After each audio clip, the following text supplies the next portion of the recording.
വട്ടക്കുളം അമ്പിളി കലാസമിതിയുടെ സുവർണ ജൂബിലി ആഘോഷങ്ങളുടെ ഭാഗമായുള്ള ഒരു വർഷം നീണ്ടു നിൽക്കുന്ന പരിപാടികൾക്ക് ശനിയാഴ്ച തുടക്കമാകും.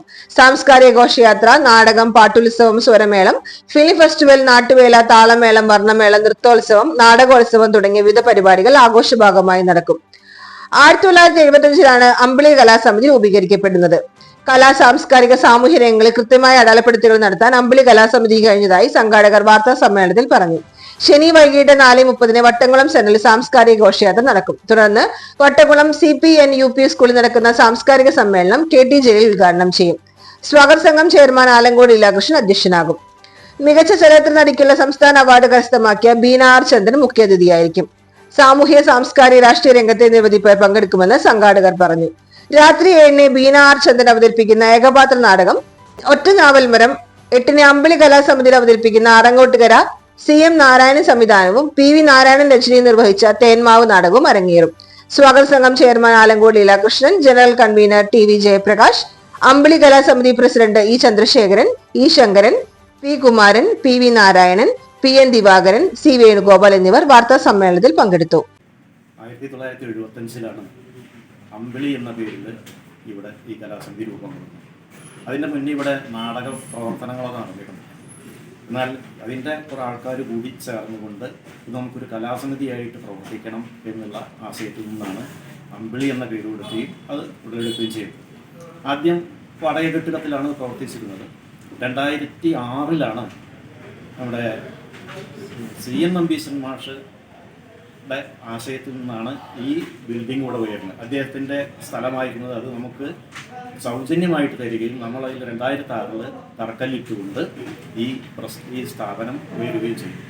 പിന്നീട് KT ജലീലിൻ്റെ MLA ഫണ്ട് ഉപയോഗിച്ചിട്ടാണ് ഇതിൻ്റെ മീതെ ഉള്ള ഈ കോൺഫറൻസ് ഹാളും തുടങ്ങിയത്. ഇവിടെ നമുക്ക് സ്മരിക്കേണ്ടതായിട്ടുള്ള ഒരുപാട് പേര് ഈ കലാസമിതിയിലുണ്ടായിരുന്നു. വളരെ മഹാശയന്മാരായിട്ടുള്ള ഒരുപാട് പേര് മൺമറഞ്ഞു പോയി. അതിൽ പലരും ഞാൻ ഓർമ്മിക്കുകയാണ്. രവീന്ദ്രൻ മാഷ്, കുഞ്ചുവേട്ടൻ, അതുപോലെ അപ്പൂട്ടൻ നായർ, EP വേലായുധൻ നായർ മാഷ്. ഞങ്ങളുടെ നാടകങ്ങളുടെ എല്ലാ ആചാര്യനായിരുന്നു അദ്ദേഹം. ഒരുപാട് നാടകങ്ങൾ സംവിധാനം ചെയ്ത മഹാനാണ് ഈ EP വേലായുധൻ മാഷ്. അതുപോലെ ഗംഗാധരൻ മാഷ്, അങ്ങനെ പലരും ഒരുപാട് ആൾക്കാരുണ്ടായിരുന്നു. പരമേശ്വരേട്ടൻ, ഇവരൊക്കെ കൂടി KK ശങ്കരനാരായണൻ മാഷ്, ഇവരൊക്കെ കൂടി വളർത്തിക്കൊണ്ടുവന്നൊരു സ്ഥാപനമാണ്. അന്ന് എല്ലാവർക്കും ഈ കലയോടുള്ള താല്പര്യം കൊണ്ട് തന്നെയാണ് ഈ സ്ഥാപനത്തിലേക്ക് വരാനും ഇവിടെ ഞങ്ങളോടൊപ്പം പങ്കുചേരാനും ഇടയായത്. ഒരുപാട് ആൾക്കാർ അന്ന് ഈ സ്ഥാപനത്തിന് വേണ്ടി പ്രവർത്തിക്കുകയും ചെയ്തിട്ടുണ്ട്. ഈ സ്ഥാപനം ഉണ്ടായത് തന്നെ നമ്മളൊരു ധനസമാഹരണമൊക്കെ നടത്തി കലാപ്രസംഗവും അതുപോലെ തന്നെ കഥകളിയും നടത്തിയിട്ടാണ് ഇങ്ങനൊരു സ്ഥാപനം ഉയർത്തിക്കൊണ്ടുവന്നത്. അതിന് ഈ നാട്ടുകാരൊക്കെ സഹകരിച്ചു. ഇവിടെ ഒരുപാട് ക്ലാസ്സുകൾ അന്നും ഇന്നും നടക്കുന്നുണ്ട്. അന്ന് തിരൂർ ഷാ, ഉസ്താദ്, ഭാസ്കരൻ മാഷ്, വേണുമാഷ് തുടങ്ങിയിട്ടുള്ള പ്രഗത്ഭരായിട്ടുള്ള അധ്യാപകർ, അതുപോലെ കലാമണ്ഡലത്തിൽ പഠിച്ചിറങ്ങിയിട്ടുള്ള ആൾക്കാർ ഇവിടെ കുട്ടികൾക്ക് ക്ലാസ് എടുത്തിരുന്നു. അങ്ങനെയുള്ള ഉപകരണ ക്ലാസ്സുകളും സംഗീത ക്ലാസ്സുകളും ഡാൻസ് ക്ലാസ്സുകളൊക്കെ ഇവിടെ നടന്നു വന്നു. ഇപ്പോഴും അത് തുടർന്നു വരുന്നുണ്ട്. ശാസ്ത്രീയ സംഗീതത്തിൽ ശ്രീകുട്ടി സർദാബിൻ നേതൃത്വത്തിൽ ഇവിടെ കുറേ കാലമായിട്ട് കുട്ടികൾക്ക് ശാസ്ത്രീയ സംഗീതം പഠിപ്പിക്കുന്നുണ്ട്.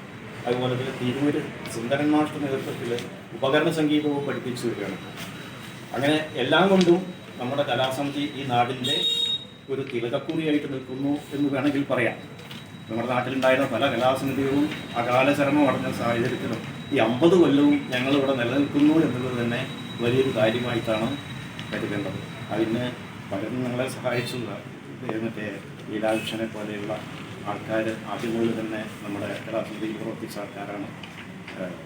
മുരളി മേനോൻ എന്ന പേരിൽ നിന്ന് വിഖ്യാതനായിട്ടുള്ള അദ്ദേഹം ഇവിടെ നിന്നാണ് ആദ്യമായിട്ട് വയലിൻ പഠിക്കുന്ന അദ്ദേഹത്തിൻ്റെ എന്താണ് പറയുക, കഠിന പ്രയത്നത്തിൻ്റെ ഫലമായിട്ടാണെന്ന് അദ്ദേഹം ലോകം മുഴുവൻ അറിയപ്പെടുന്ന ഒരു കലാകാരനായിട്ട് മാറിയത്.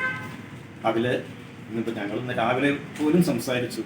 50 വയസ്സും 50 കൊല്ലം 75 മുതൽ പ്രവർത്തിക്കുന്ന ഞാനും ഈ കുമാരനും അതുപോലെ TP ശങ്കരൻ നമ്പൂതിരിയാണ് ഇന്നിപ്പോൾ ഉള്ളത്. 50 കൊല്ലം തികച്ചവർ. ബാക്കിയുള്ളവരൊക്കെ മൺമറഞ്ഞു പോയി. എന്തായാലും നമ്മുടെ നാടിൻ്റെ ഈ ഐശ്വര്യമായിട്ടുള്ള ഈ കലാസമിതി 50 വർഷം പിന്നിടാണ്. അതിൻ്റെ സുവർണ ജൂബിലി ആഘോഷം നടക്കുകയാണ്. 5-ാം തീയതി, ഒക്ടോബർ 5-ാം തീയതി വൈകുന്നേരം ഒരു അതിഗംഭീരമായ ഘോഷയാത്രയോടുകൂടി തുടങ്ങി വട്ടംകുളം CPL UP സ്കൂളിൽ ഈ സുവർണ ജൂബിലി ഉദ്ഘാടനം ചെയ്യപ്പെടുകയാണ്. അതുകൊണ്ട് അതിൽ ഈ നാട്ടുകാരായിട്ടുള്ള എല്ലാവരെയും ആ മഹനീയമായ ചടങ്ങിലേക്ക് സ്വാഗതം ചെയ്തുകൊണ്ട് അവസാനം. നമസ്കാരം. വട്ടംകുളം അമ്പിളി കലാസമിതിയുടെ സുവർണ ജൂബിലി ആഘോഷിക്കപ്പെടുക 1975-ലാണ് കലാസമിതി രൂപീകരിച്ചത്. അതിനു മുമ്പ് തന്നെ ഗ്രാമീണ വായനശാല രൂപീകരിക്കപ്പെട്ടിരുന്നു. വായനശാലയും കലാസമിതിയും ചേർന്നാണ് കഴിഞ്ഞ 50 വർഷം പ്രവർത്തിച്ചത്. ആദ്യകാലത്ത് വാടക കെട്ടിടങ്ങളിലായിരുന്നു, 2 പിന്നീട് MLA ഫണ്ട് ഉപയോഗിച്ച് ഇവിടെ ഈ കാണുന്ന കെട്ടിടവും ഈ കോൺഫറൻസ് ഹാളുമായിട്ട് ഗ്രാമീണ വായനശാലയും അമ്പിളി കലാസമിതി ഒരുമിച്ചാണ് പ്രവർത്തിക്കുന്നത്. ഈ പ്രദേശത്തിൻ്റെ സാംസ്കാരികമായ വികാസത്തിൽ മതേതര മാനവികതയുടെ വളർച്ചയിൽ വളരെ പ്രധാനപ്പെട്ട പങ്ക് വഹിച്ച ഒരു വലിയ മാനവിക കലാ സംസ്കാര പ്രസ്ഥാനമാണ് അമ്പിളി കലാസമിതി. ഞാനിപ്പോൾ സ്വാഗത സംഘം ചെയർമാൻ എന്ന നിലയ്ക്കല്ല പറയുന്നത്. 75-ൽ ഈ സ്ഥാപനം ഉണ്ടായതിനു ശേഷം 76 മുതൽ അമ്പിളി കലാസമിതിയുമായി ബന്ധപ്പെട്ട് പ്രവർത്തിക്കുന്ന ഒരു വലിയ കലാപ്രവർത്തകനും സാംസ്കാരിക പ്രവർത്തകനുമാണ്. അപ്പം അന്ന് മുതൽക്ക് അമ്പിളി കലാസമിതി അറിയാം. ഈ പ്രദേശത്ത് ഇന്ന് പ്രഗത്ഭരായി വളർന്ന് ലോകം മുഴുവൻ അറിയപ്പെടുന്ന ആളുകളായി മാറിയ വളരെ കലാകാരന്മാരെ വളർത്തിയെടുത്തത് അമ്പിളി കലാസമിതിയാണ്. മുഴുവൻ പേരുകൾ ഞാൻ പറയുന്നില്ല. നിങ്ങൾക്കറിയാവുന്ന വയലിനിസ്റ്റ് മുരളീധരനാണെങ്കിലും, അദ്ദേഹം അറിയപ്പെടുന്ന സിത്താറിസ്റ്റാണ്, ലോകത്ത് തന്നെ അറിയപ്പെടുന്ന സംഗീതത്തിനാണ്. കഥാകൃത്ത് P. സുരേന്ദ്രനാണെങ്കിലും, കവി P. രാമചന്ദ്രനാണെങ്കിലും, P.V. Shoolapani, P.V. Narayanan തുടങ്ങി ഈ പ്രദേശത്തുള്ള ഏറ്റവും പുതിയ എഴുത്തുകാർ വരെയുള്ള കലാകാരന്മാരുടെ എഴുത്തുകാരുടെ ഒരു നിരയെ അമ്പിളി കലാസമിതി